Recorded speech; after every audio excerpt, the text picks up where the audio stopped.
Ginawang Batman ng rear fender ng Aerox.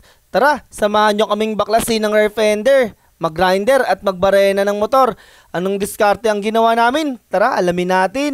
Today's ngayong araw nga pala ay nag-request yung kaibigan nating Lespo. Patulong daw magpalit ng rear fender niya. 2 years na sa kanya to at di pa rin niya nakakabit dahil busy. Madugo pala ang mga fairings ng Aerox. Ang hirap baklasin at kailangan ng technique bawat fairings. Kahit rear fender lang ang tatanggalin ay kailangan unahin ng loob. Dahil walang no choice at shortcut dito, inuna namin ang loob at takip ng battery. Tapos magkabila ang screw sa ilalim ng back ride seat. Fast forward para mabilis. Sunod ang side fairings, 3 screw. Size 4 na Allen wrench ang kailangan dito. Ganon din sa kabila pero meron din yung pinlock sa bandang likod. Dahil hindi sa atin tong motor na to, pagtsatsaga at pag-iingat ang kailangan. Dahan-dahan lang sa pagbaklas ng kada baluti. Alam kong mahal niya ang motor na to kaya dapat bigyan din natin ng pagmamahal. Bagamat di tayo magaling sa pagmamotor ay masarap sa feeling na tayo pinagkatiwalaan. Kahit uso pa ngayon ng trust issue. Uy, issue. Charot lang. Kayo mga tol, ano bang definition sa inyo ng tiwala at dapat ba kayong pagkatiwalaan? Sunod kong tinanggal itong 2 screw sa may bandang U-box. Tapos next na kasunod, ang 1, 2, 3, 4 na tornilyo gamit itong T-wrench na 10mm. Sa bandang kaliwang fairings ay natanggal na. Ito namang kanan ay medyo mahirap. Kailangan pang sikwatin sa loob at labas. Ang lahat ng fairings ay ilalagay sa lugar kung saan safe at hindi matatapakan. Tanggalin na natin ang mga relay at igilid ang wiring para pagtanggal ng U-box kasama ang upuan ay wala nang problema. Para makaporma sa likod ay kailangan i-cutter to. Gamit uli yung T-wrench na 10mm. Tatanggalin natin yung 5 tornilyo. Ako lang ba? Akala ko talaga, di safe yung handle ng back ride sa Aerox dahil plastic at parang di matibay.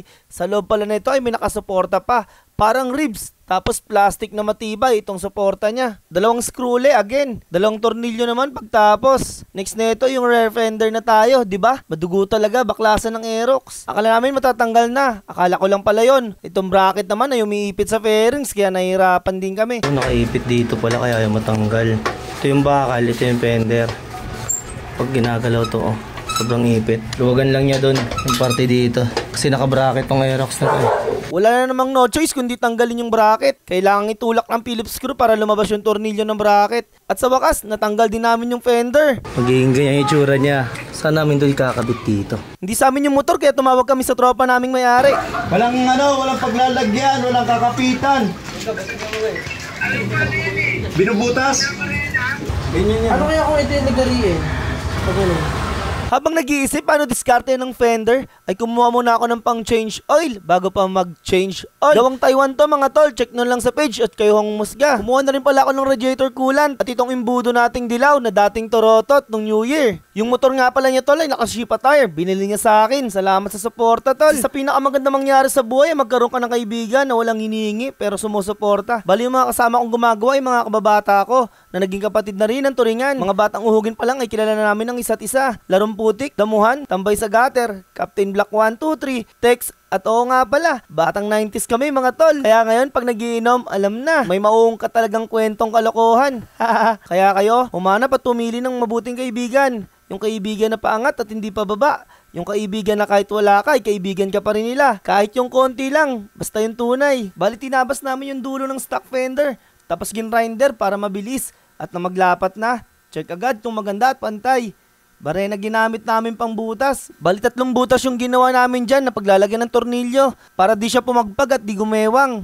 Dahil excited na kami, kinabit na rin agad namin. Pantay naman at sakto ng pagkakalagay. Niliya ko na rin para malinis tingnan. After ma-triple check ay goods na goods at ready na sikipan. Binalik na rin namin isa-isa lahat ng fairings. After nun ay nag-change oil na. 900 pa lang capacity ng Aerox. Buti na lang may imbudo na akong dilaw. Yung coolant pala ng Aerox ay nasa right footboard. Pinuno na rin namin. Ito pala itsura ng kinabit namin. Para sa akin, nagandahan ako. Trip ko rin kasi si Batman. Yun lang. Goodbye.